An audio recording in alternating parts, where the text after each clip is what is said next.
Novi om swadi kanamo Ezo heye mundo na klene kuteo Anyi gbagbaja mundo na klene ha Novi neva duejila Ego e miladolo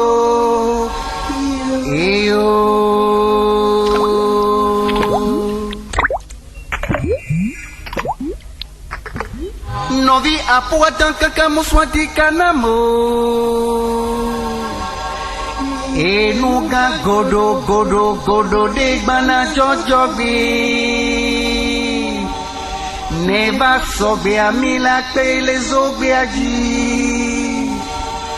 Novi neze de la udea E tobo yo ponele Eyo Enyo novi toji noto veveo a peto kwa peno radio télévision Delta Santé be toro toro nya se to alo toji noto mi do benami mi le bio kosira bokone mia dometore siade e yemi gba kanu jibe e gbe kosira wetri amandre wa men keke andre gwangbe ya bi gba sogbele mia be mo jira do to mia be wona ke jimi dayin kodo be a dido ti gangome ya mi gba ba sogbe egbe la dido ti agome alo Jeff le Prince. Clave mi baba sogbe mi adogbe na toji no to ko kwata we le do to mia susunyo layi mi anovi ko le dono pa me le konji wo ga me le bebe sesiri me ya mi le bio to hono be ya me gbono no na o ni ke mi gba e prison apa o mi anovi ko le prison apa o me ya mi le dogbe do da o e mi le do nse be gapopo ke mo le toa mi ya be gapopo se me be ni wa to hono lawo ekeji ya mi dogbe na amere pepe kele toji game be ado to le kebe wana mi bio tododo mi na o kekemlo Ape Jeff le Prince Justin Adani Clavelson lekeo Nsovedo doji so mi adogbe toji no to élevé mi ngbobe c'est pas la grande forme mais Edouard de yomi matin gbe chon mi la we mangbobe fada kan de ka eguna be fetapa mi ngbobe be fetapa bo ni nyana be se la fetapa gomo o chola otowa le nono me nyeto ame ne badon edwadi ba ko se be nti e gasa ga mi ona mi be siak bebe ntete be mi atin apompo ne toji no to chon wa se wa be fait wa be alors fait le para ba mi ngobe e mi abuta me so mi be jwanti bebe to nke di magbo bebe ya wa mi abuta me so mi jwanti be fi ke mi le da to goro egbe ma ba no bebe rami ma to mon popo ya di ma do broda tonyon ko le dagia apeto dogan so tepe ko so damari ndo brodo keke nyono bi ko le bagida me fanu kope fi ko le keke wan do brodo considéré no bokono bebe to ani ne bol poto grand de cas va il Togo et o donné du ava mom de nasio eni eka kosi eni sélection et bol poto grand de cas équipe nationale va ba kudo kwashi aivon no do bien do brodo la transabe équipe pa keke no Ape ne Justin Anani mia no vi porteur mijesio on povado mia domelefio no va o de tato va kwa mia to mi la se e wa be egbe le egbe be wona me a mia be ngoto gan apeto Harrison be ma dogbe na mi ye amekela no moaji na no do to mi amekela no moaji na no tutu no do da mia yo na be Christophe Komi e ye ni to ni konyi ele ni Claver Lawson mi bio e to do nwe ne mi adomentor de siade Jeff le Prince dodo ko nya sebio après Claver Zandi Amila c'est Suzuki mi abenu loto Gérard Wilson de Rogo Mila c'est les français yo vo egbe mi mi jo le ji Amila c'est la ho egbe mi le wa ngbe do me na di do ti gambe nkuvi kwa firo na mia Mila swero ra to jino to ne mi jo le wa ji ya nkeke de rovo gere ni kura ke ba yi ona be journée sans plastique henyi mi abe biere ka pete ku roba ke we le trodomi o le tu gota ku to wa o de ngule so ne be nkeke anchi le mi le wanchi doro le mi ade ale togwa le aneho alumia be nu to gambe le lak be nu to amele fio Mila pompo vile so nchi ne mi jo le wa ji ya Mila glo mi le do penu na so kluvio de do po le gain de ka e so alo so ni so nu va ke so de do po ko ona be CPDA o to yo alo le yo ke ye no vino mi ano vio mi ave vio me ko la po jijo ameke we la famia le favi nous que mira tele le do po be nyawo mo mira pompo vile so nchi ne mi jo le wa dia jogbe fun be nyake we le pe togo vi o we to ame ko le fio do ame lo me be edu ame wa le consider de camera mi po alo mi se le keye ajoglaso do du ame en ko na be braquage ali ame le modo me avina vina ndo kusu jase aso mo po ame la no hume ola de tu po la ba don gale hume ne po ajo le gbo amora no pe kaka kwa vim be buna ki mi ala be braquage ameve ye jolé mi abe fio do ame consider que nous mi le wa de ka jolé suku koko que on a be université de Lomé de ka jolé super tako Lomé wa ne mi to direction move be nko di ale funwa e no jolé mi la pompo vile so nchi mi agba fond susula mi no ni mi jolé wa dia mi aglobe mi nya be nu to vi be akowo yin nyake we no to go be do ame consider de we va ya ona contact patutuban alo dogbe de ha ke pona ko be nyobo ke mi la be se nia yo alo na akonta tutuban ko na be résultat provisoire la soro da cour suprême mi a démblevilé so nchi mi ngolo fie be mi a depo apa konta ko yo kudo nene be no wade si mi anya kaka do to ale mi o mi le peru ne mi jole wajia mi gbare bi o se fie be doke we le no tepo mi abe Adam Ruto alo mi ko mi o be conseil municipal wade e doke we le no tepo mi a David po mi a po doko we le duajia ku doganga ke we le no tepo wa mkencha e do am le ja fa ne mi jole funwa miano kamete tebe nyaome milano bagida be duame la gbo miano viro le po plude wa be soa opo akpade va yi kengbo wa potoliji le be le loi mirakoto ji na miabe toji no to milano CAN 2019 ye ekemia kwata menyabe amesha mele gbo be end kele Africa egbe aile ni Benin be dua sokudo nuganga alo nukunu ko be le de to le bola be popo be nyame milano CAN be nyaome vile ne mi jo le funwa milano nyaga alo dossier ke mi le bloqué le ni nu fioto gawo be nya alo popopo ke le fio le bo université gangao ke wala na da se dioma ko na be kamek be da se dioma nya do kuru mi be chicha gangaro chi le togo ku dubo me chan le be le roi mi la depo la poda le mi jol funwa masore le joro mi anovi ko le togo be je alo oti be nu tome ameko na be gangan ku choko siwa mi agbo be no vioni o le hovoa anyigba be nya la gbe de be nya re pe he tukaraba kosira de o ya lon kekede o ya hunya le no fun ka gbe to ba gbe chieme ye edu fiorento e bua vina mi npa ya fie be to le be le roi clave mi la den chapo pa mi agbo be enu ke o le o magina mi egbe a wa wo ya ne mi le do me ne bo baba do mi agbo chan milagba ada opolo akpe ne Jeff le Prince mia zondo mia bedo di zedeka ne mia se mia le ngotogon apeto Gérard Son be kosira be susu de tu dois mia c'est les français bimi et mia c'est les gambemi Delta Santé, la radio du peuple. Bonjour. Quand on cherche le plus grand bien, l'héritage le plus précieux qu'on puisse léguer ou laisser à un enfant, à son enfant, à part le don de la vie, l'affection, l'estime et toutes les autres petites attentions qui accompagnent l'amour, eh bien c'est l'éducation. J'entends par l'éducation l'instruction, la formation, l'enseignement des modèles de vie et de comportements sociaux ainsi que l'ensemble des règles du bien et du mal en vigueur dans la société dans laquelle on vit. Avoir en charge l'éducation d'une âme, d'un enfant sorti de ses entrailles est une tâche ardue, mais tout à la fois noble et digne qui nous élève au rang de faiseur d'hommes et nous rapproche de la volonté du Créateur. Par l'homme, par les parents, s'est accompli le mystère de la création. Et c'est justement parce que nous prenons part à l'œuvre divine de la création que notre responsabilité de parents devient de plus en plus grande et plus significative dans l'éducation des enfants dont nous avons la charge. À quoi cela aurait-il servi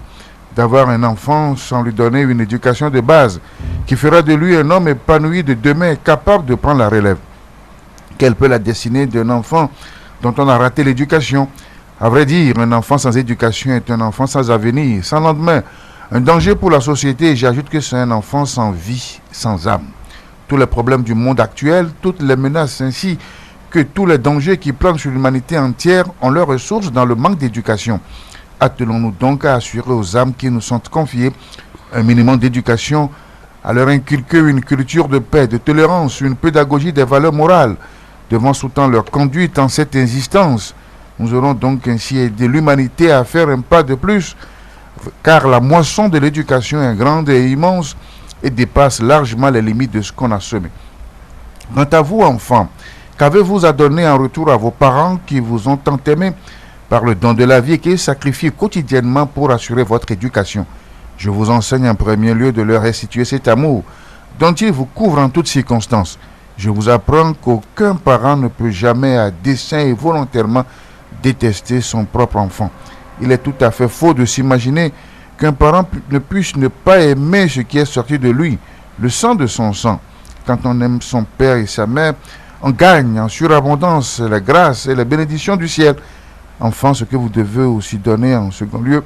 à vos parents, c'est la réussite dans les études ou dans vos formations professionnelles ou autres, la persévérance, le courage, l'amour du travail bien fait, l'effort et l'obligation des résultats positifs. En toutes épreuves, vous devez vous montrer digne de ce que l'on attend de vous et vous ne devez jamais baisser les bras devant les difficultés de la vie auxquelles vous serez confrontés. Rien de grand ne se fait sans sacrifice, sans effort et sans ambition, et c'est dans la peine et dans la douleur que naît le succès. À cela s'ajoute la reconnaissance, la politesse, le respect envers les parents, mais aussi envers tous ceux qui ont en charge votre éducation. Autant vous aimeriez avoir des parents exemplaires qui font tous vos besoins, autant vos parents aussi attendent de vous des actes de sagesse, de comportements dociles, conformes aux valeurs et règles morales qu'ils vous ont inculquées. Dans tous les cas, dans cette relation de parents-enfants, il y a beaucoup d'enjeux qui engagent aussi bien la responsabilité des parents que des enfants, ainsi que de toute la société. C'est une équation à plusieurs inconnus, mais dont la résolution s'impose si l'on veut qu'une société de paix, d'harmonie. Les défis du monde contemporain sont si nombreux qu'il faut prendre à cœur les problèmes liés à l'éducation des enfants. Nous devons être conscients des dangers réels et graves menaces qui planent sur nos enfants afin de les préserver de tout mal. Beaucoup de parents s'y mettent, je n'en doute pas, mais ils sont aussi nombreux, ces parents qui ont tout abandonné, démissionné, laissant la charge sur d'autres, les formateurs, les encadreurs classiques du système éducatif par exemple, oubliant qu'ils ont eux aussi les mêmes obligations dans leur cellule familiale. C'est dans les temps actuels et futurs qu'on a de plus en plus des enfants plus caractériels, qui sont très réfractaires à tout effort de compréhension et d'assistance en matière d'éducation. Les exigences de notre monde, de notre mode de vie, ont considérablement modifié les rapports avec nos enfants. Les technologies de l'information et de la communication du monde moderne ont bouleversé l'enseignement traditionnel des valeurs humaines et morales, au point que l'on s'interroge sur les stratégies d'approche les plus indiquées pour rendre l'éducation plus accessible aux enfants. Ce sont des défis à relever et non des obstacles pouvant empêcher la mission salvatrice de l'éducation. Plus les défis sont énormes, plus on doit redoubler d'efforts et d'innovation pour réussir cette noble mission d'éducation qui est la nôtre. L'avenir de l'humanité en dépend. Besiagbe mano toji mase radio Delta Santé du Koabe radio. Enyo mi dakpe mi dogbene toji no tokpata ebio kwasira bejejine nyuena mesiame egbe amida simia be kuhe politique benyo akobenyo dare be miajo dotagun soso nu kiena be tutudo pakpala kemila na miabe evio ko mi jio kuko mi jio chanko le miabe popolote ota mi mi le tutudo wa ele ego vovovo me ela yin sukulu be tutudo awo be pakpala kudo de vianto be nyono kekem ye ba gbe ono nyuele edu enu ya le du kwame e mi jejia mi biona be nyona ke ye mi na so mi abe bio alo kesi no ngwasi ke mi na so na o be mu tutudo alo pakpala ke mi na no ale be le somea wa chan wa nyame le ko la npongbo do me na mi o e nu ke putana ale ke bi nyono pata e pe tutudo do e ya jie mami ojie mauto e de viwa hiame e wa doda si be na mi be na no tuturo pakpala ke jia le gosia gome ale be ni some wa chon nyame e mi nyanyo de be jejia ajito gbogbo to jena gbagba do are ke be doa do ela yin pin be o manna pakpala ke jia view e be la no sireti jiro alo ne ya me domea ma wa menu ba mi doje sibe ajito gbogbo to jena gbagba ba gbogbo to yom sona de le mi o ne gbe o virevo po opo na be de vio do afirevo on gba kamana ne wa be tutudo ko la ho re gba mi nya be de viro le a onyi de vi ke ye jitrino mi no le fe bu ma fan caractériel de dessin uno ke yo wo de pepe chan o le gbade gen o le gbade la gen pa ajito ro ba para ko be nto be menyi mo fam do la ine ne o ene onyi vi ye to ino alo ameko hoapo pakpala wari kebe dona encore la ona o chon la troso no no a to jesido be ko wona ya chan ya do bubu wanti do mi si na gbɔna be tɔn yi lɔn ape nya gbɔ enu lɔn ape nya gbɔ alo adzitɔ o ne vɛ mi nene wa gbɔ ŋutɔ bi so adzitɔ de kpekpe ŋutsivia gbɔ ke be tsiri be nya gbɔ kpɔ adzitɔ vi avɔ kpɔa evina ne adzitɔ de kpekpe de nya mi si na veve ne mia be viwo ene o vi ke o tɔ kunɔ se veve na yo do afi ko la doa wɔn nyɔ la dzagbagba be ya do akpe no kpetoto yɛrɛ to na go vovovo me awɔ dɔ le sukulu nyuie de ale nu akpla dɔkpla pe le ale be ne awɔ eye bubu lɔlɔ asɔ de le me na me eye awɔ la tɔ sɔ ne adzitɔwo nawoe egbea enu ƒoxla mi godo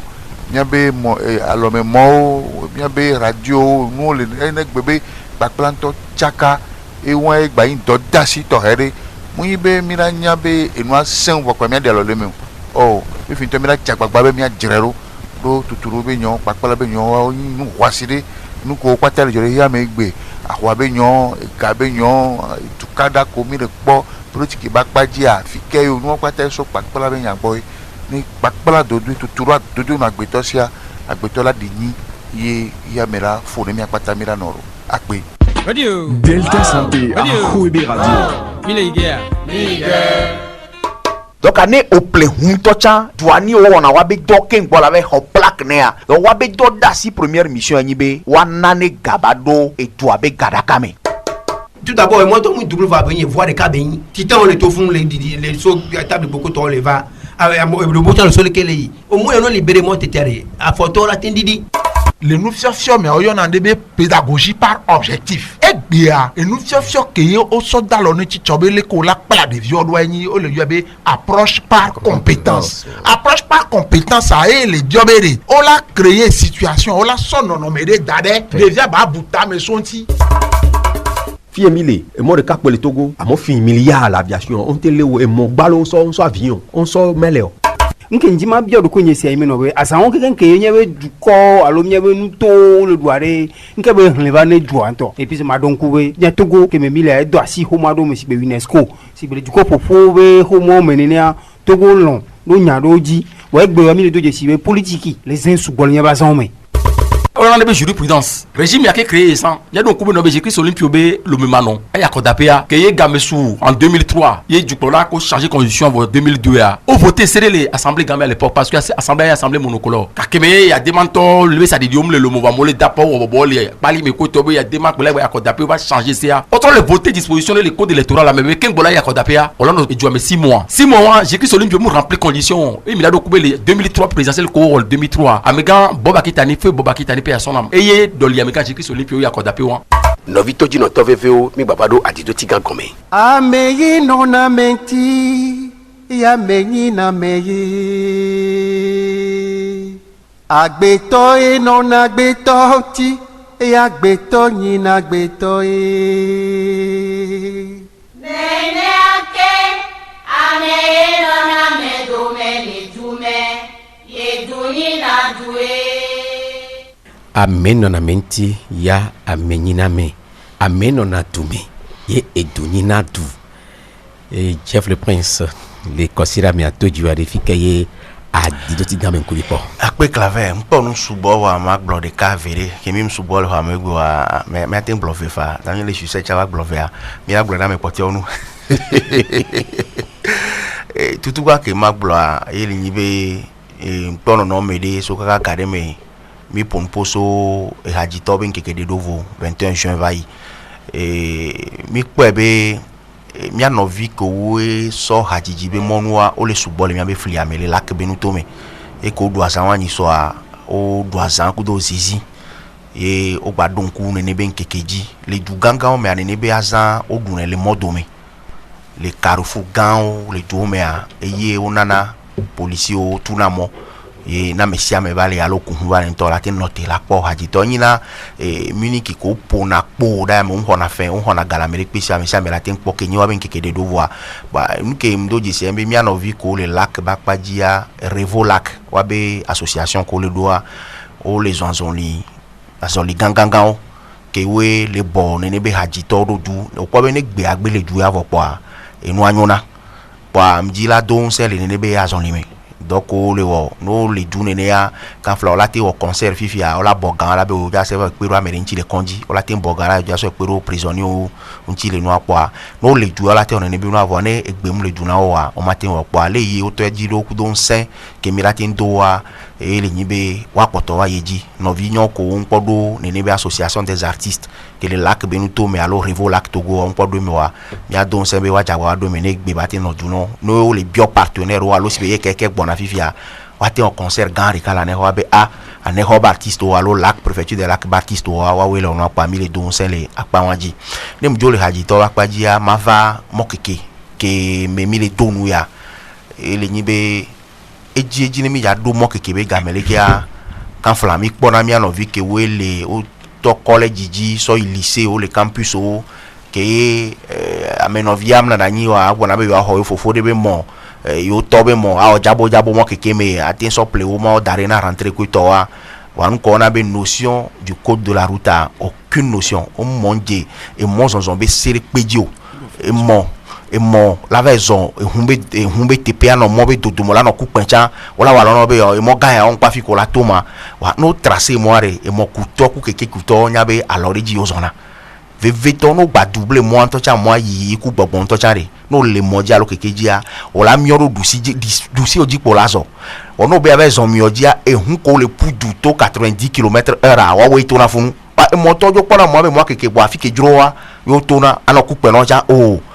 wa dogondo le lo me ba fi do nyiso a e defu o na no ku pe nto am da so de le me na o ba bi o se be ne fio ha gba so do kweji vivien mie be so do kweji o se nto cha le be ke ngbo la jesu kekeji nto cha ro la do permis de conduire voix que on les ans ne be se o wa no de to gbe kwa e bo la gba be du ploto o le kilo for nyana kulo e o le kilo ya de kuku we na de e mo zonzon ya kwa se no na ji e mo le do gbere ke mi do la monje gbe anchi ke ngbe mi ano yi mu ne wa bi na no he afoku na mi ano vi ke we vale ke we les on se ajia ba mi ade kuku be mo ke be game a ke circulation sous na gbodo a mesia me so na moje na mo me mi ano video le ke kan fla hun la ho me na wa to ju do me o fi sanfle o dozo la hun ve gwa o je mo me evo wa causer dégâts ko to daria a mesia me le no nzo o mnya hun kuku a ngbade hun to o mnya mo kuku a ngbade moto o mnya keke kuku a ngbade keke to wa mia photo alo mia ko to jina jito kwa jino be wa no nzo le mia no vi onti mo keke be game nko mi le po le mojia nye go menyi be vinye ho back ntia mja do jijore ma be play how to ne enya mokukua enya ko de la ruta bo aje momi ano yi be mdo jijore vinye be ho back ntia alo ho probateur ntia mu how to ve play money alo mu isa ve play money lo publicité la me po mo ko we le o les an gbe wa o so be vitesse a euro la fo pata do me yo we la pu kaka tableau ala ta ko to wa agbe alele ke wa le vivi mi a de kukuna mi ono viobe mi a jai mi abe semi jakuto cha ameko mi semi jakuto wo na mo keke be jabo cha amesi amene jai voa ke nyibe mi gbe je election municipal be nyaome o mi cha adam doto alo la cha mero zare akwa mi do la jesi e dore oto no nyi semi jakuto awuro la na se anya be semi jakuto nyi no nya me drova doame yo ngbe do awo akwa lekebe le doa no la na o la application na o la application sinon nko mi le po le mo keke be game accident ku do nko le joa o pa le sugbo unu e me levons be deuxième semestre là bas contact ministère de la sécurité va on la va on la be tel nombre de morts wa ko déclarer chawa kwa amesi amene oblewolo amesi amene jaelo amesi amene ha dodolo akpe chef le point sur Justin Anani on nous que chef gwa maso vile so pe ki mama de kai veroji nebe binabe mi bio au passé alors les skou koko mi appelé mon ko mon de nontio yula no duji ka va loi mais a domia fa ko le modia po de funvilia wa no trop doa ne pe le ameke le do afoko wanti o ifera no papa gbo wa chanta mi no po angien wa ko zana chan wa inu ke be gbo vivia ko se nu vivre be ni be mi a dilawa mi ami ko de ka se gamele fi wa ke be mi abe do ale se chicha be donner en répétition ya madin donc ala hia be mi a woroji mi na conseil mi abe vio mi ma so yedi le e mo ke be nya o mi le po le mi abe asio me le mi pas do me de vio à peine au boulot ba quand ça wa no we wa be jila wa me gbolo o do agbaro ta no mo be sanu ça dit que nous me pas do me koto de vidéo vifé nous ça comme on a même me do agbaro ta no be sanu am ka be de sala gola là o et doa nan de bien en enlever les sur le modia o do agbaro no dana no il y a que va fo be tobe a jogla so be jume va to zulu Amérique ballon no do do na no via gbo wa de viwa ke bla bien vélo et roba pete bébé sanu ke beti sa manya wa Amérique va ko gan le bo via de la classe ta vifa fan be a home yizudo a home yizo fi ke ton jave wa puis tu ne ba ya home change lo cho mu no nwere o le wa no gbo yo Amérique bo da o so no do tanao non il y a des coucous mais ils sont aussi célébrés journée des droits de l'enfant africain. Ils sont, je crois, le 16 juin, une bonne mémoire. Les noms, mais aussi, il y a tant dit que les bébés dit là où on a des vieux bois, des vieux sont mes bagnons. Mingo, et donc on est dans mais c'est toi, on va devient matin. Ah, t'as mis à quel époque, là, t'es non pas banam, doigt. T'as mis à nos doigts, si et les vacances, les montées, là, t'es pas banon. Les pas banon, des vieux bénis. Est-ce que dans le gars pour mieux toi dire au moment là quand alors donc on révèle le dans ces angles venus que pour gaver à le gâteau la fin des vieux qui là non tukara et qui là pour des années vivant la si ou des vieux qui java belé la si et qui là aussi aux oies et qui là au pata fier au dérac bambo n'y a autour kama pour gagner des vieux là donc on des vieux tu na contana on a comme nommer que mission de na des vieux avec un gérard de éducation des vieux besoin limité non be n'y avait joie et souvent aussi à éducation kutu non mais que mi des vieux là et en train de bien bien pas mais mi be les vieux là l'eau des vidéos bon le fond bodo mi éducation les vidéos qui ta bon coup à force que pression que sur le nous dit il est difficile ba monde de nous ti ba nyam ba po et nous que ni toi ba nya de coucou de là des vieux fi pour bon mais on est dati au vidéo mi gbo mi a me laisser on va on a vidéo que on va prendre la caille voir wa po sia de manière de vieux qui mi les dona nya ja gba po be sobano aussi les camions mi les des vieux on va non nekeu bo va to ba no me nous que di ma mutu gba et vego mi les gbo le fi ga sa gabe mi gbo so de ba isan wa mi nya modo to mi la ba yedike ngbe na be répétition mi teacher be doa répétition à mon lieu à mon les Côte d'Ivoire Niger ben pas dono be so gare ke so de gomeno non va pour la to dodi zerika doale no te po no ya o be bloquer na mo alo be khona gala mo si a mo be nos conditions bara dor pe la fiti pe ya mo le loga 500 000 800 000 de gombe no Côte d'Ivoire pas doale ko to lo formation vide quoi on a to do wandio a me gbugboru ba ni victime ne ke be nya camera ba so Côte d'Ivoire be ya ni bandi o va témoignage donami bon mi mate khoze ka tamyo mi la down de mondi mi me sele ya mi ba down de mondi mi pour poursuite wa ya to mo ko ya tra mo be na me le Côte d'Ivoire be e de dia me be honlo amede ko je se la yo be do ya de ke ba réseau le fun ne mi ya Abidjan wa la be tamyo bo ke alo ya msokro alo be vil gangan wo do la yo no tamyo mi la te no be les Niger abe yo dogo structure ko to fi je yo vo ba do no ko to be le marché ba to ko to le dit que to go to les gentils on a donné même school ñoo diplôme ñoo ko to be ava a so gare que do gomi ba ko pour la to di pour la do gagner escroquerie ya mon ba geje piège wa mo mi gban so mi ba le gban ke mi gban bien mission commune les français vous gban mi gban mi pour so amero beson mi va gban les filles mi gba to le verdict que amo le ni victime ne pas plus que 2 semaines et amérique ba ni victime amero do da gban to yan be ajo ke gban amero be do goro be yo nu ya de ke ya yo ba me ya de ke ni victime le me bo be ngba so ta to nu mo ya ko to jino tobe ni amede yo wa be vide va korwa jubo ke lo melese wa be e dore no te po e fi dore pe no te pa me pe afide pe po ha jitore ji habe afia pe me fo no vi tro ba poro ba nya so no ke so do mi abe adam wo me gbe si agbe to me ni ate yin ko le me Jeff wa no se zande ya e nu ke de ko ni ma so de ma gba yi to chigan mi ba ni ba lo nyon mi ba diko ele ni police nationale du Ghana équipe football pour la deuxième division le Ghana où ça dit va mi avait joué que tomber police on y a on m'a va pour là-bas non mi avait joué donc à Bonoglan on les joue ici on avait formalité on les joue mais on le bec pour nous pour et nous qui on coule mais soit oh mini tournoi de les bloquer un petit terrain dit et Transat FC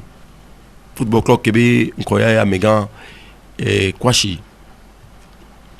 à Yvon Ley, le président là, Bakudo et Gakwasi, qui est le entraîneur de l'équipe Bira. L'équipe police Bira, bien en vidéo, unifié to wa ko va ikana e joji no be la wo de ke bi do ale le fun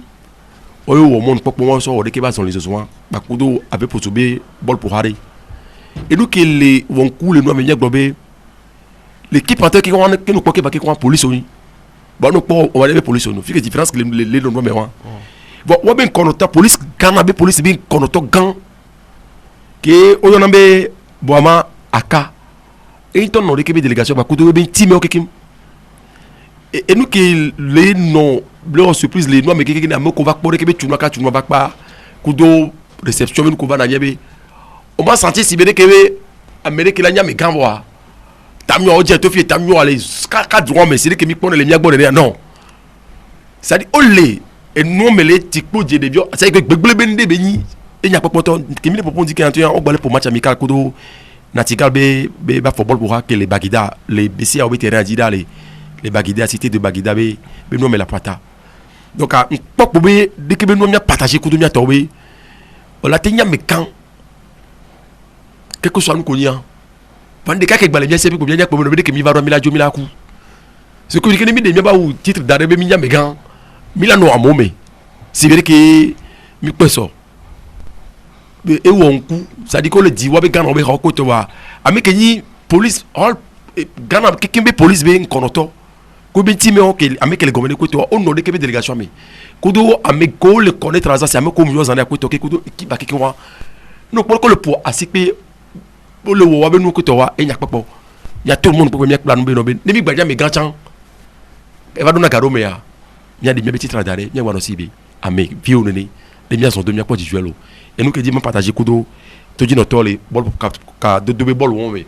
ba don ku to cha be de ke ba mi wa obe o la o de ke yo la trop formalité le yo be gana be joame yo la so do équipe ko pour bol kudo le fia mazidi me o la ba Accra o la pour bol et là tout le monde peut dire là pour surtout Ghana be structure que les polices mais des Québec fonctionnaires de que yo on a droit tamio les jeunes dole à moi me dit la police be doit et là tête du journal là le Québec police be doit encore CB et nyamyo de benilo akpe ne Justin anani miabe sojao amoko donau bona miabe sécurité be nyoya dola ni nous no do vont ami yo le dilebe dibia en que dima on be police ya kwa mi gasa me ko wa milano sibe tobi novi binatik bon là c'est gombe bon depuis que police va ils vont do mbeni ala et de fou akpe Justin anani Jeff o kenyi be mi jole yo ti gamen ku yo me be so nya so do me a ne ma so viticule so pe to a o po be mi abe Africa be du egbe a o le jawagba o le janjan lido considère que mi dongbe ba lo de toi o bobo gande le mi abe fi oto amele lo me ko le yo be o yo les français gbenbe en trade allo e fidodo le akpakeji o le dédié non obe enyaome mi po Benin Ghana Burkina Mali wabe nkonoto na police kudo ministre ko eni défense kudo no le wabe tuon me o va boler lo me yo le buta me so ntibe amede la gblin le Togo la sive bureau Benin amede la gblin le Benin la sive bureau Mali ko ton ki wa o le wo no sous forme de réseau ke wa tin no pedo wa no ntibe a jo glace de ma gblin le Togo wa pa be bera fide la on donc a nenebe kado duo me a ele hen va be enu ke Justin le glozande a e fi obe nko na me brassage bien no do asi la sime ko ton wa enana nkume kokobu alo wa nkuvina du kwa be a yo do la te o do le asi la sime be o ma gblin le Togo vi pa asi be bon ke Togo gblin le asi be ro ben Ghana be dumo ne no nko na be Interpol e Ghana ya gbe se bo pa no yin gbegble to po la de to wala so so bana e tu me be a nko si jaba be ro mi agwa tam yo ko la ba o le funwa e la penwu e won bo ka dodo won ya mi aglobe mi abe tu le jagba o le we fifia le enwa e fe ame alo le kenwa jodo ye be glosande ya ye le nyibe le ko no dudo po jidwe ko to wa ame munyina e fio la me bube dume ame manyi fio la me bube dume o duna fio la me nto be dume nkenji la gloso fun be Ghana o so Ghana jaba ble kudo nyabe bol po halo jaba ble le Togo ele sebe o to vacances jaba hwaya o do la no ambiance de me au même moment ne ke no po Togo ba gbonu gelo cha no to le Togo yo idubu me a kan flawa be gagla ku to o tro garde corps jan le fie o le ke kaka la gogo rayon de gbebo ma onu wa be du klo to ku do mi abe nkono to le Togo ame gangangan e soja gbonu gelo ku to no cho to idubu me a ambiance wana nani ambiance wana na nyang po de ka vérité pe boa ke no po soja gangan alo ministre on tocha no wa tora me bo be ministre be nyile Togo gbale ne amon kana de jo donc a nous kenjila gloso fu na po nyibe miracle plan le ne be wona me au delà be mi nya me gami ole ke ya po a fi de ka ko mi akwata mi ja tora jo bereka mi ano oblew voa kebe Ghana to va mi abo ya o mati va du fio ka France ya de mati va du fio le mi ade yin gbajo ne kene Togo to cho ifunwa o cho la osuru won pa enu o ya mi ano plan le mi ano no gbo ne nko na be brassage alo jijo popo le du o me a ba tin na be mi Africa be du o wa tin ko nke po yan po ya so pe ayen wa lo akpe ne Jeff le Prince chama so de sodo etoame na glombe ndole e journal edudomi nten journal edudomi mana powede mu wo do gbonye ya pole moyanu sokudo projet corridor Abidjan Lagos mi on a production de magazine pour les radios di mi menendo domi nja ponu poso wonadenti keleni on français be sorora on be levira e gombe ne au kofi finine novio la tenso son la de fa allo ne son ku nene o la batin Paul home me son be novide aswe soli pratique moi me do wona le wa be do me do o mu wona ba lo production wa de ko on le gengbe mais en terme simple nya aswaho iwa aswa aho oui im mikarejia aho so ne o kufi finene no vio alofofo le la tende dans la même famille la tende et son fa ole pera amedo omlolo ba kemo production moi soja gandegbo e bien nous cancer so kudo nanti e de menam moi fiodo gbo do fio o tuturo ne fio so kudo de kebe no me anti wa damelesu ye nja de noato ola pour les radio ji do no pour les miagbo le RTDS a ola ba hweso yi benebe radio ji ola hweso yi radio buji le lome kama mi ona dogba kudo radio kede ediaji eni arema x mi o dogba kudo le fun wa de damelesu ye mu yo soja gambe nja de noato lo we to na be kala verbe yede kuku na be nwangba to hado nkongba to ma be ye blene ye pito gan ni pito ka meke balen kona ya ye blene be be nkondo la zele no ame a hobenya bo wagbonle ni aji même démarche we so yi benebe soja gbole wa be police le ediaji le fun soja be information kene jama do wa mi de pepe kende ji so igba ma bio ifa ni agba parce que mi eden de kadimile eden wa jamo le to tamunya wala tin so e dode so funu so ba fi alola so le fi so fun mi mana enuai soja na benebe soja ya ina monu popo e ponu po si gbale ke be jenene ebe edegbale ma gba bio ma wa Togo to ya ebe yin gba po ebe nko gba si o be igbene epito be ebe nko gba ze ebe gba zele enu ame olo amese bla so etole me bien nyabuji ape Jeff le Prince clave bon kula on e wa ya ndando mo re gbe si agbebe nya e o matin terrain de reportage ave interview kora bi ere pore ave ya ho ordre kembe donc a ordre on te opere kanto a ma ho fa les miens Togo donc kafla secteur que mon lewa me de nglo na be nya kakao e nya sekele kplo kora bi o be nya que kanya le via me ma pol mo be interview ko ma be o be ma yo apeto nyi kembe ma accorder interview a o nyembu be ele mi o be no wa nya sekele o ya wa gbo wa ne le ni ya hira mo na mi o cha mi be do o gade mo ne nde ole nde jolly denji fifi epo vile tore le fun la ten o leke no ajo ya ne mio mira note la biogbe amede la biogbe amede do minister bo kin minister la gbo ne wo ya se be ga me ane nu ke la gble le duanji aga yi volo aja gba wa tin atura siso ne be azoli antilo o ko sujet qui mi le gbare et c'est vite que voir et le lovide après que Jeff Goffy ailleurs am le nene ba to go le nene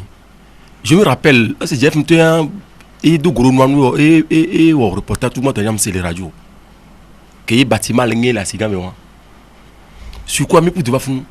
mia bisi ta dia mi on a télévision caméra genre bref vidéo yi ame ko va au dépêcher c'est quand so jaganga c'est quand ko va c'est quand au moins le miti que manque pas dit oh bon nuya que mi bio great ba me ko le fond si great be à côté quoi donc o be no be il a décrit nous que c'est dans ce passé doit voir en attendant que soit donc pour avec pour yo il a noté pour c'est nous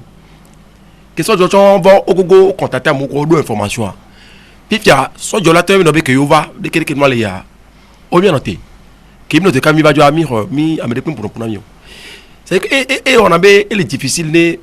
brassage que bi nyanto mi le glon ne du me vieux ta mi na ba braquage bi nyakolo na ififi ka do nous là no corps habillé kudo et nous yo domé ne fait que communication me passer les y a mais les possible y pas kudo à distance les au domé déjà est faussé brassage puisque brassage que bien bon quel bébé là quand so jabou le jour me don bébé bien trop belle les nyanto de befi ya bida no solidaire Amérique les quartiers y ne pas mon si les balles aller retour le ben dom sokboa on l'a lecté parce que tu peux pas mon son le nom bien jouer et nous tout va ils sont en train de pas avec Keman amedo le bonhomme bizarre là no quoi t'as là combien quoi va oui t'as mis 150 millions quoi et pleuve quoi et si à calo changer quoi et s'installer on m'a quand même il y a bon de signe d'autre va Giovanni parce que compte tenu de situation qui mbado ils sont quel est bon en aller à le nom que il y a des belé avait posé peut-être vendredi à l'eau et sauvaille bah maoula matroy mais do gonya nyon tunyori que y des communautés que le font non seulement brassage de Togo on le voit étranger on le nous que le font il peut y avoir des questions mais il ne va ma mère globien bah il y a ben nobe cadeau do là non du me vieux kudo a moko dona wodome allez benen elle était le nénéa nous la gogo ndela jola kaba elle est facile ne de comme avec la a oumé soja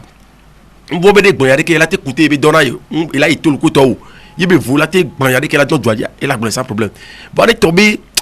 sorti y a né ou tu es fier bien qu'un verre ou le Togo alors qu'un verre ou le Ghana mais quel bon yo relation qu'elle a signé ko y a des on pas mais y a des que Amérique dura ou genre on dogo kudu ya ça dit que nous les nyao me koto gede ya mandomia jo donc anu ke ngba so bébé de bien to mi hunyo de le brassage a et la domia be joji bi et la inkolo akpe Justin nani Jeff le Prince nkeke devanani et le nyabe do mo le problème keke waya dia on la po roba pété le nyabe do mo va no do nyabe ya ba palo de toi roba pété to ni ale kimi onema et tout le kokolota ayo ayo clave e anyi enu ke mi le pa mi agbo be kudagbe ke mi don gbe ba yin so anyi ne ben keke a les Africains avec tout bobo mais en a quelque chose dans la débunata mais so bien be roba kwete ke wele disagbe ke no le modin to chanu mu roba kwete ya la ko so ba tonku no e amu accident le nebe enyame ba asoso de ke ona be observatoire na nebe environnement be nebe nyawa o de enyare to gole ne bazanji le doje si pobe togbo be si on peut menoto o dasilo sereji so kudo roba kwete yibo zanzan mi abe douame ke o le yobe plastique non biodégradable e yo kwebe enu pobeni alo nyakpo nglo dasea poasi pebe o senyere beni ko to wa eji wo le douame to a enyi nu le defusubo ye o koto ijina e douabe agbonglao be wa jagbane wa afonkuvido ni benuaji fiane mi trova si mi anya kakado to observation alun ko mi po le ne be no mere nyi be bio tutu ba le nyi we mi abe den ojire po vi le to mlea ameke we pona den be nya ogbare o mle mi abe den ojia to gwa mi po be roba ope ni mi anya ve do le nu gomi fifi yo wa gbogbo to wa mi nya be Nigeria yokuna ni be bi le kapete o so na wa mi do den to anyigbaji mi do den to apuji mi do den to ayame hun zepeo minyaba mo le odo le funu le ke yo onedo ye ne nebe nu odo na miabe juamo e na be mva o nko na be rapprochement so sokudo miabe bandi ko dana décembre mi po ministre ke kona de dibe nya obo de na o mato na be yo ma se amere la dane nebe nu abe enana amo na crise ko to mbiola se jejibe Togo le fabriquer bandi a lo petara Togo mo le fabriquer nebe nu fike bele to le va doamo ye no yimbe do me la po be soja gangan ame gangan o be son we do na nebe ajo ye roba be nya wa neneke ngba so sokudo pio ata be nya o le mi abe doame Togo de seto alo dasiro se lejibe esi ko la wa gbeto la noa o va do to gbe de hade le noa ministère du commerce be wa disapo kudo la mesen wa disapo pio ata o pe o apo be condition ka mo le produire si le do me viole no ma ko to don wa dia ne droma wa musu kosira de ka ke ngbo no te we abe to iji mi ton wa mi dasinwa nke o ego be amedo nya megan be holo amedo nya megan be view do pe nya megan ro to ke o gbe so ka yo gbe po yo be ni no va onwa lo o tu yo be do pe alo le kele ke bo pa kaka ne ke mi ahunu wa le fun pa ame yo to do aja do po trop te po wele wa be bureau climatisé o me po yo le npo fia nko na be santé publique e poser problème ya le trop roba be nya boa mi abe gota we gbe ni simle to gota o me roba pete ke we do gota o me ena be ni jijaji ke le sila ke la ba ya ojochi gota o me no po mi abe gota o me gbe o be mu achikisi be do we ton keke wa mi nya be esi ke we le hado nto enu go me kudo mi abe gota me ko ton enu wa we le yin emu emi le po donc ela yin yoyo emi la ona mi abe du ploto be ne esere le a wa jagba wa sansia o demo na roba de ala ten va doame ele ni biodégradable kembe bio non dégradable a chale e ni boto akeye eten wo epe alo ameve ame tonto chake mvovo no wa edo ko wona onyina kola he ko to ya mi po ebe wo ya obo gble na kaba eten wo le 3 ton fifi po no gui la filia ela temble ke va na be woma nto si bebe wa ba apple pono ko to gba mo le o mas ba enveloppe ko to o le conseiller mo be wazan ne be no vo mia be nu sato koliko botokwen pate ko to wa roba yibo reba yibo amba po mia nu pleton to zina ya me ko le sa be o ni na roba yibo we be no ale zen le me amola ba no po o ni na roba yibo mato le studio ya be ma yi kwa mi bo be ma be play nu la gboji fi oba ho yin me mato play la gboji a ke ma so kopo la jesu bon alo glacier la plenoa mazo alo gbalo la dalo gome la iboni sa imondo roba mera mabla ke ova ko do la imo la kodo agban be wa roba de fi o dengbero e won keke wan nu ke be ja gbele mi aja mo lu zozo ako play roba me ba do ho me to ja do anu e do mo lu ame gbo ja ba do a o mye wa mi po be e do le so mi atu me vi o chapo mi atu me vi o mi aja gbagba mi adu jesi ne be no be na me ke we le kunu ne be roba ova ne mi gbe mi le play wa lo nko na be consommation mi le consommer o ne chi magasin na wa o se bola buta me so ne be no anchi me roba ko le disa ko ni roba yibo bio non dégradable wa o le gble nu subole mi abe duanchi le esiba paji enu ko yin aya ke trodomia no to so roba hon ke to na le me gble na le hi antonjia enyi nu subo ba la ni yoyo mi la ona du kwa kudo du bonglobe wa trofone ne be sel ne wa trofon ku video ne be no ji akpo mi abe den oji be ba make we le ku roba on ba do amia ne se alo to here le wa don wa te no season ne ba gba le den oji a era den ya ji be mi abe du o me a wa ko video lo Chef le point ça peut Justin Nani roba pete be nyare et nous que ma so pe asi Jeff voulait gbenlebe développement mes années parce que me kawe do intérêt le me ne amero be intérêt l'enjeu a il y a des que on célébrer journée kaka 100 ans avant 200 ans avant il y a déjà changé ne peu puisque j'ai dit à les mi de gbenlebe bo Rwanda be exemple ni ko se be gbe Rwanda be exemple roba be nyawa gbale on to ke gbena même ko ila Rwanda gbona ça ga be les propres millions to o makpo petit ke benu la ni bon et les sibaka ne ko to makpo roba ko to wa me ko le gbla on to be intérêt gbale roba benu ya me le gbon ya rofi et a me gare gbona be on pour na tout qu'on nous maseta c'est mon papa qui dit ça d'habitude et un gbona ça ga be on m'a pour tout qu'on nous maseta parce que le point même le mot donc on qu'est le polo bah bien mido rôle que mido di communication aux médias parce que médias n'ont que les mais de communiquer dans mon benu avec Kemioa quand c'est bien là zélé mais pas habitude au méga ça gabe bah c'est comme si qu'on a sido pas dire mener dès que matola on me play ay mon lose sur roba y bon même cancer les plein de cogné ne ferme les bois soit les désobons autour de roba mais il y a mis les blancs parce que il y a cadeau boto que mien klumi on a nous pata ma ido kita wala go kita la expliquer non ce que Dieu la gbo jo abenu ya de kiri kan gba we on la mania gbede on la to na gbede la gbonya de na on la gbon be amoko wa gbede be yon on la gbede concerné ya nu ya de kan mi gbo ya kan to be roule wan et mi la informer ma la éduquer mo be nu ya ngba yon ba mi le gba c'est comme si rien mi gba si dans be nya le fie ko tomo do casque nan ne va ne ko le fie encore mo ko toro be agba on s'en fiche parce que ko be casque do mi ya de ko yo ba nous protection que les meilleurs moi j'en ai pas preuve ni sont on le quoi donc et nous l'ennemi de blanc mon c'est comme bébé nyang to de kemila wo nyaba gbe non nyori de kemia o miabe joa l'agnon de kemila wo togo kemida dadea et soa ba togo totoa nyambo betame sinon on va pas que le deux le célébrer journée là célébrer journée non célébrer quoi ça s'arrête là roba peut-être que le log boto la simesan boto Nigeria avait souvent c'est que Jeff Gbenene et que nous va dober au peu de cas venir le mais par exemple à moko be intérêt les mais à olé il y a des kemila roba peut-être et comment dégradable on la jo bio non dégradable alors biodégradable à la jo là na enami non dégradable à la mia évacuer mia les sous excriminer des sous-soir ba mia kwata mi sur mia ko dibi mia 30 ya mi la tête trop élevé véré to di no to sebe ni mia to mi dibi mia 30 ya mia to la trop ni mia to mi dibi mia 3 wa c'est que mi le e ko mi la pa ton le je sais à non kaka mia blombe egbe ele nyin keke amandregwa le witri adregwa me le peke be miliame e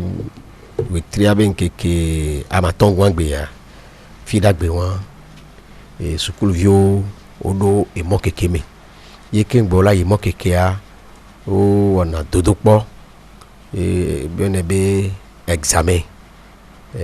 de passage ne e rodeo examen de fin d'études ne ebuo ni misosi be devi ko le horekane ne wala examen de passage ajo horeka wa hove la jo yi hoton la yi hone la yi waton la yi wadin ya me ke le wadin e la yi dodo po gan ko na be CEPD wa ne be dujia ele ne monu papa be bato collège ji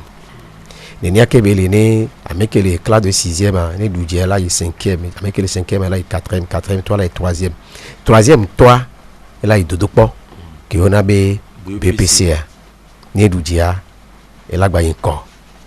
les enseignements mais nous pas là mais la yi 3e ke be na be 3e degré ameke le seconde e la yi premier avec le premier la yi dodo po ke ona be probatoire au bac 1 no dujia wala yi terminal à tout pour le fond. Les méthodes en de mes vidéos, il y a avec les premières les passées probatoire le bac 1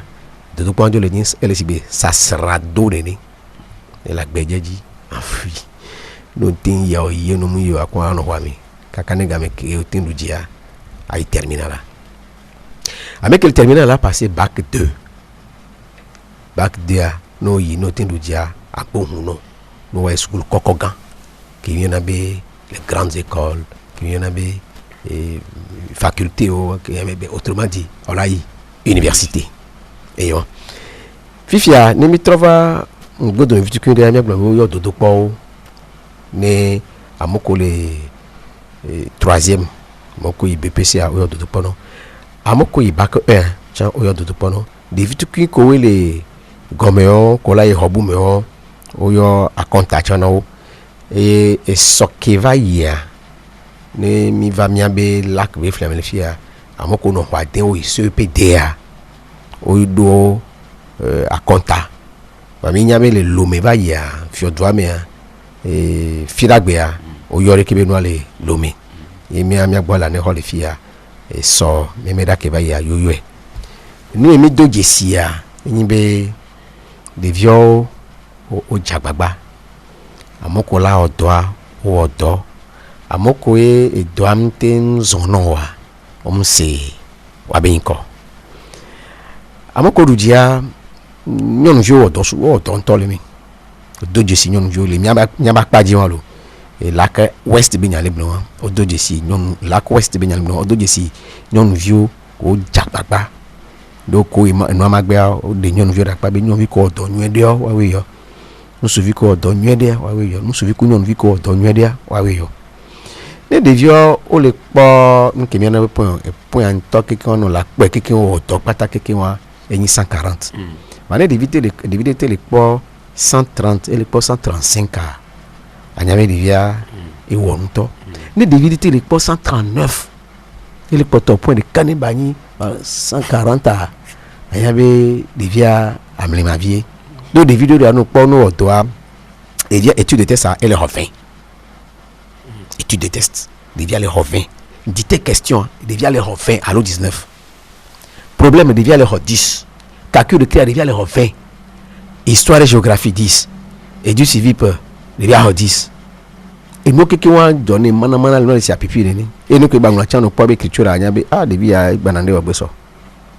ɖevi wɔn ŋkɔ la wona wo ɖo la kpe ɖe wanti wa nɔ wanti ne sukulu ne ba denɔ ye gamea ɖevi wɔn ya mia togotɔwo mi la va zɛ ɖo egbana ɖe nyigbe ne mia be dua akɔntɔwo yi efia de nyi be ke ɖevi ɖo mɔ keke mia ɖe ŋkɔ la o Jeff Le Prince nga bien mi ase ɖevi ɖo mɔ keke mia ɖe ŋkɔ la wɔ le mɔ kekea me o. Kpe clave kemgbe ma yi nukola wɔ le mɔ keke mea ma trɔ va ŋgbe dome vi ɖe le ke wɔ introduire sujet aɖoa kanfla sukulu ake kpɔmiɔ tsami de jusɛ le wɔ développement zã ɖe gblɔ be wo dzina ame ɖe kpekpe tagbɔ kuku nɔ ɖevi ɖe kpekpe nyana nu voa miabe nukɔna be quotient intellectuel ame ɖewo le ne tsa